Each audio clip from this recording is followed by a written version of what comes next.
They sold over 125 million albums. They played to 400 million people in a single day. Their performance at Live Aid was voted the greatest rock show in history. For Men from London created anthems that would echo through stadiums for generations, songs you've screamed at sports games, songs that defined an era, songs that moved the world. Then their frontman was diagnosed with AIDS in 1987. He kept it secret for 4 years while recording his final masterpieces. He confirmed it publicly on November 23, 1991. 24 hours later, he was dead. The band would never be the same. One member walked away forever. The others spent decades trying to keep the dream alive without the irreplaceable voice that made them legends. This is the story of how 4 mismatched musicians created something bigger than themselves, and how death, departure, and the impossible task of moving forward nearly destroyed what they built. But to understand how it all fell apart, we have to go back to London in 1970, when rock wasn't a dream, it was survival. London, 1970. The British rock scene was exploding, but breaking through meant more than talent. It meant finding something nobody else had. In the working-class neighborhoods and university halls, hundreds of bands fought for attention. Most disappeared. A few changed everything. Brian May was the architect, an astrophysics student who built his own guitar with his father from fireplace wood and motorcycle parts. The Red Special, as it became known, would create sounds no other instrument could make. Roger Taylor was the engine, a biology student with a 4-octave vocal range and the power to drive any song forward. Together, they'd played in a band called Smile, going nowhere slowly. Then came Farrokh Bulsara, a Zanzibar-born art student who'd been watching Smile perform. He had a vision they didn't. He had a 4-octave range that could soar from baritone to soprano. He had theatrical instincts that treated every performance like an opera. And he had a new name for himself, Freddie Mercury. He convinced May and Taylor that Smile should die so something greater could be born. They called it Queen. The final piece arrived in 1971. John Deacon, an electronics engineer who said little but whose bass lines would anchor their most iconic songs. He was the quiet one, the technical genius who kept the sound tight while the others pushed boundaries. 4 completely different personalities.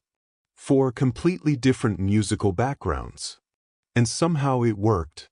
What made Queen different wasn't just their sound, it was their refusal to stay in one lane. They weren't a rock band or a glam band or a pop band. They were all of it, sometimes in the same song.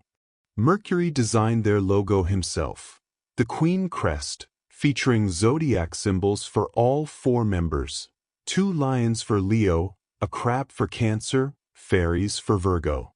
The crest represented what they were, individuals unified under one crown. Their early albums carried a defiant sleeve note, no synthesizers. Everything you heard was guitars, bass, drums, and voices layered like a symphony. May's guitar didn't sound like anyone else's because it literally wasn't anyone else's guitar. Mercury's vocals didn't follow rock rules because he'd studied opera. They recorded harmonies so complex that people assumed they used a choir. It was just 3 voices, tracked dozens of times. Their first break came through relentless touring and EMI Records taking a chance. The debut album Queen dropped in 1973. Critics were confused. Was this hard rock? Glam? Progressive? Fans didn't care about labels. They cared about the energy, the theatricality, the way Mercury commanded a stage like he was born on one. Keep Yourself Alive became their calling card, a song about ambition and survival that felt like a mission statement. Queen 2 followed in 1974, then Sheer Heart attacked the same year. Killer Queen, became their first massive international hit, showcasing their ability to blend sophisticated lyrics with infectious melodies. The song was everything Queen would become: witty, theatrical, technically brilliant, and impossible to categorize. But even in these early victories, the seeds of future destruction were already planted. The music industry demanded constant output. Touring schedules became punishing. Mercury's private life was becoming increasingly complicated as he navigated his sexuality in an era of brutal intolerance. The pressures of success were building. The question wasn't if they'd crack, it was when. And beneath this rising triumph, a quiet countdown had already begun. 1975 changed everything. A Night at the Opera arrived like nothing rock had ever heard. The album took months to record, cost more than any previous Queen album, and included a 6-minute single that every record executive said was commercial suicide. Bohemian Rhapsody had no chorus. It shifted through opera, ballad, and hard rock sections. It told a cryptic story of murder and judgment. The promotional video, shot in just 4 hours, became one of the earliest iconic music videos in rock history, predating MTV by 6 years. Radio stations said it was too long. Mercury refused to cut it. They were right. He was righter. Bohemian Rhapsody hit #1 in the UK in 1975 and stayed there. The song defied every rule and became the rule. A Night at the Opera wasn't just an album, it was proof that ambition and artistry could win in a commercial world. Critics who dismissed Queen as glam pretenders had to reckon with a genuine masterpiece. But beneath this triumph, the cost was mounting. Queen followed immediately with A Day at the Races in 1976, maintaining their momentum. Somebody to Love showcased their gospel-influenced vocal arrangements. Again, no actual choir, just May, Mercury, and Taylor creating a cathedral of sound through studio layering. The pressure to top themselves was relentless. Then came 1977 and News of the World. 2 songs from that album would define their legacy more than anything else: We Will Rock You and We Are the Champions. The stomp stomp clap rhythm became the heartbeat of stadiums worldwide. The defiant lyrics became anthems for every underdog and every victory. Sports arenas adopted them instantly. They were simple, powerful, and eternal. What fans didn't see was the growing exhaustion behind the spectacle. Queen embraced stadium rock before most bands understood it.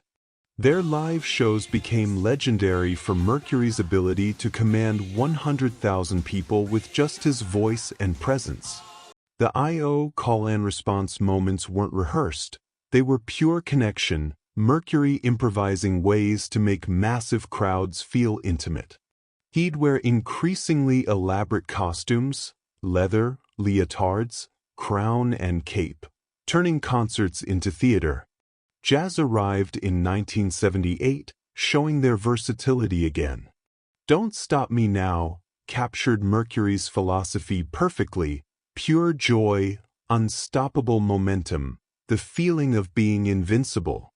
The song would become one of their most beloved tracks decades later, but at the time, it was just another demonstration of their range. And that's where the trouble began. The late 70s saw Queen touring nonstop: Japan, America, Europe, South America. They were early adopters of the megatour concept, playing to crowds most bands could only dream of. The money was rolling in. The fame was stratospheric. But the schedule was destroying them. Mercury's lifestyle was becoming increasingly wild. May dealt with personal relationship struggles. Taylor pushed himself to exhaustion. Deacon retreated further into himself. The real cost was building quietly. By 1980, they needed to prove themselves in America, where they'd never quite achieved the same dominance as in Europe and Japan. The Game became their most commercial album, the first to use synthesizers, abandoning the no synthesizers declaration. Crazy Little Thing Called Love hit #1 in the US. Another One Bites the Dust, suggested as a single by Michael Jackson himself, also topped the American charts.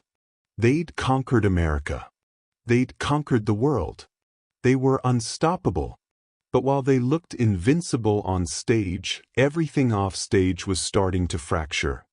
July 13, 1985. Wembley Stadium, London. Live Aid. 110,000 people in the stadium.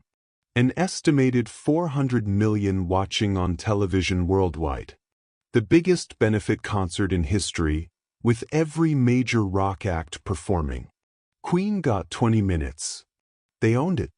Mercury walked on stage in a white tank top and jeans, no elaborate costume, just raw charisma. From the opening notes of Bohemian Rhapsody to the final chords of We Are the Champions, Queen delivered what would be voted the greatest rock performance of all time. The I.O. moment.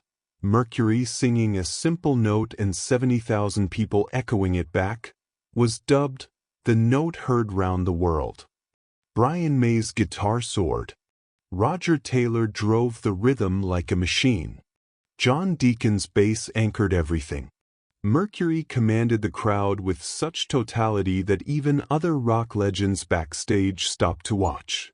David Bowie, Elton John, Paul McCartney, they all recognized they were witnessing something transcendent. 20 minutes. 6 songs. A career-defining moment. Industry insiders later confirmed that Live Aid gave Queen a massive revival. Album sales surged. Their reputations solidified. New fans discovered them. Old fans remembered why they'd loved them. Queen wasn't just relevant, they were essential. But that moment of glory was also the beginning of the end. Because while the world saw triumph at Wembley, Freddie Mercury already knew something the audience didn't. The lifestyle that fueled his incredible stage presence was killing him. The sexual freedom of the era came with consequences nobody fully understood yet. AIDS was spreading through the gay community, and the medical establishment barely acknowledged it existed. Mercury wouldn't be diagnosed for 2 more years, but the exposure had already happened. The countdown had already started. And the greatest performance of his life was also a glimpse of what the world would lose. 1986 was supposed to be another triumph. A Kind of Magic became a hit, tied to the Highlander film. The Magic Tour became their largest ever, over 1 million people across Europe. The show at Budapest's Népstadion drew massive crowds, one of the largest rock concerts in Iron Curtain history. Slane Castle in Ireland, 95,000 people in a field. It was also Freddie Mercury's last tour. The diagnosis came in 1987, HIV positive. AIDS was a death sentence in the 80s. There was no effective treatment. There was only waiting and deterioration. Mercury told almost no one. He withdrew from public life but not from music. If he was dying, he'd die creating.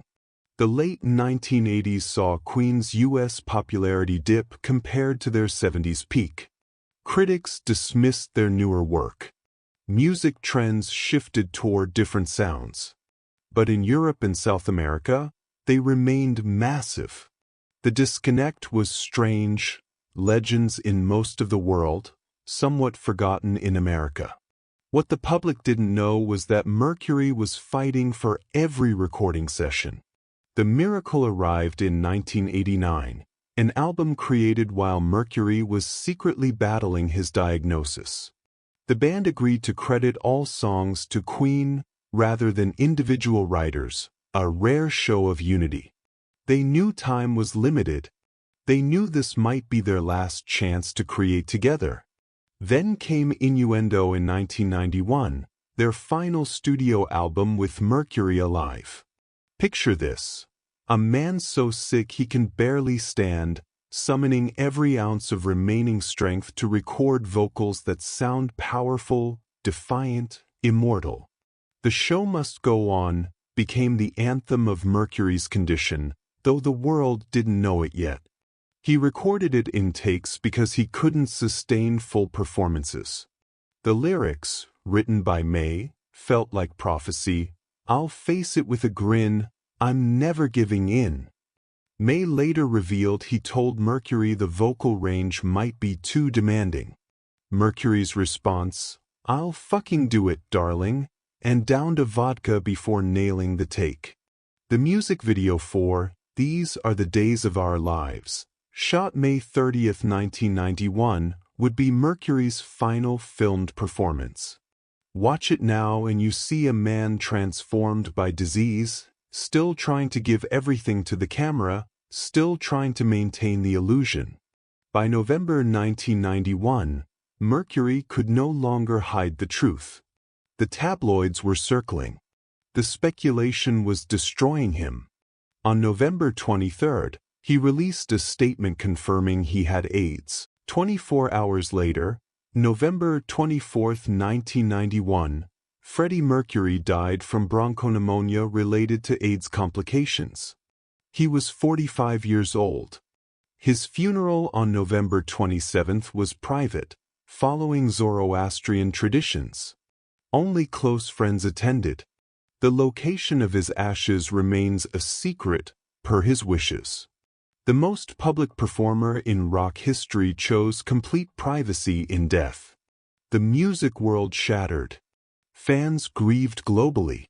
Bohemian Rhapsody was re-released with These Are the Days of Our Lives, returning to #1 in the UK 16 years after its original release.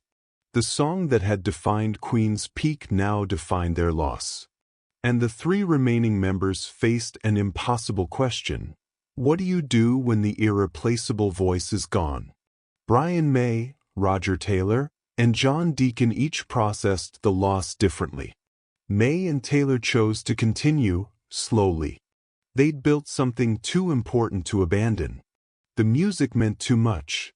Mercury would have wanted the songs to survive. They organized the Freddie Mercury tribute concert in 1992 at Wembley, featuring David Bowie, Elton John, George Michael, and others performing Queen songs. The event raised millions for AIDS awareness and reminded the world what had been lost. John Deacon retreated. The quiet bassist had always been the most private member. Mercury's death devastated him in ways the public never fully understood. Deacon participated in finishing Made in Heaven in 1995, an album built from Mercury's final recording sessions. The tracks Mercury had recorded while dying, knowing they'd be released after his death. Mother Love includes his last vocal session. He was too weak to finish, so May completed the final verse. Made in Heaven hit #1 in the UK and has sold 20 million copies worldwide. It was beautiful. It was heartbreaking. And for John Deacon it was goodbye. His final public performance with Queen came in January 1997. Then he walked away from music entirely. No tours. No sessions. No interviews. He chose a quiet retirement, managing his wealth, focusing on family. May and Taylor respected his decision, though they clearly missed him. May and Taylor faced their own struggles. How do you tour as Queen without Freddie Mercury? Do you even call it Queen? They tried various approaches, performances with different vocalists, collaborations that honored the legacy without trying to replace the irreplaceable. From 2004 to 2009, they toured with Paul Rodgers of Bad Company as vocalist. The chemistry was different but respectful. It wasn't trying to be Mercury, it was trying to keep the music alive for audiences who needed it. For a moment, it seemed like they'd found a way forward. The tours were successful. The reviews were positive. Fans appreciated the honesty of the approach. But the story wasn't over. Since 2011, Queen have toured with Adam Lambert, an American Idol runner-up whose vocal range and theatrical instincts made him the closest thing to Mercury's spirit they'd found. Queen plus Adam Lambert became a phenomenon, not a replacement but a continuation. Lambert openly acknowledged he wasn't trying to be Mercury, he was honoring him while bringing his own interpretation. The tours sold out worldwide. Younger generations discovered Queen through Lambert's performances. The band was introduced to audiences born after Mercury's death. The music lived. But decades after Mercury's death, the legacy wars were just beginning. Queen's catalog became one of the most valuable in rock history. The songs appeared in commercials, movies, shows, sporting events. Bohemian Rhapsody remained one of the most streamed classic rock tracks globally. We Will Rock You and We Are the Champions entered the Grammy Hall of Fame in 2009. The jukebox musical We Will Rock You, with a book written by comedian Ben Elton, opened in London's West End in 2002 and became the longest-running production in Dominion Theatre history. The show introduced Queen to generations who'd never seen them live, turning the songs into narrative and spectacle. Then came 2018 and Bohemian Rhapsody, the biopic film. The movie focused on Mercury's story through the 1985 Live Aid performance. The peak moment, not the fall. Rami Malek won a Golden Globe for his portrayal. The film became one of the highest-grossing music biopics ever, introducing Queen to millions of new fans worldwide. But it also simplified history. It compressed timelines.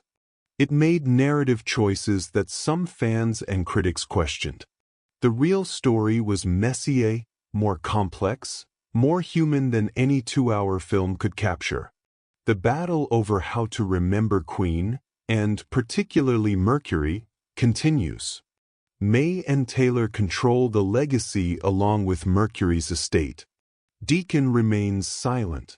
The music belongs to everyone, but the story belongs to those who lived it, and they're protective of how it's told. In March 2025, Queen were awarded the Polar Music Prize for Lifetime Achievement and Influence, recognition that more than 50 years after forming, they remain a major cultural force. Today, Brian May and Roger Taylor still tour with Adam Lambert. John Deacon remains in retirement, occasionally spotted but never interviewed. Freddie Mercury's resting place remains unknown, his privacy in death respected as his public life never was. Queen have released 15 studio albums, 73 singles, 18 #1 albums worldwide, 18 #1 singles worldwide. Sales estimates range from 250 to 300 million total records sold globally, with confirmed album sales around 125 million units. But numbers don't capture what Queen meant. They were four mismatched people who created something bigger than themselves, a sound that transcended genres, performances that transformed stadiums into churches, songs that became the soundtrack to human triumph and loss. They showed that ambition and artistry could coexist with commercial success. They proved that being different was the only way to be legendary. Success created legends. It also created impossible pressure. Mercury's death didn't just take a voice. It took the center of gravity that held four very different personalities together. Deacon couldn't continue without him. May and Taylor found ways forward, but they've spent decades honoring a ghost. The harmony hid the fragility. The spectacle hid the struggle. The brotherhood was real, but it was never unbreakable. Yet somehow, the music endures. Bohemian Rhapsody still sounds like nothing else. We Are the Champions still makes crowds roar. Don't Stop Me Now still captures pure joy. New generations discover them constantly, through films, through streaming, through that moment when they hear Brian May's guitar solo and realize why people call it legendary. Queen's story isn't just about rise and fall. It's about what remains when everything else is gone. It's about four people who created immortality and paid the price for it. It's about a frontman who died too young but whose voice will never die. The show must go on. And against all odds, it does. What part of this story hits you most? Did you ever see them live, or discover them through the film? Drop your memories and thoughts below. And if you want to hear more stories about the legends who changed music forever, subscribe and hit the bell. Because every legend has a story, and some of them are more incredible than you ever imagined.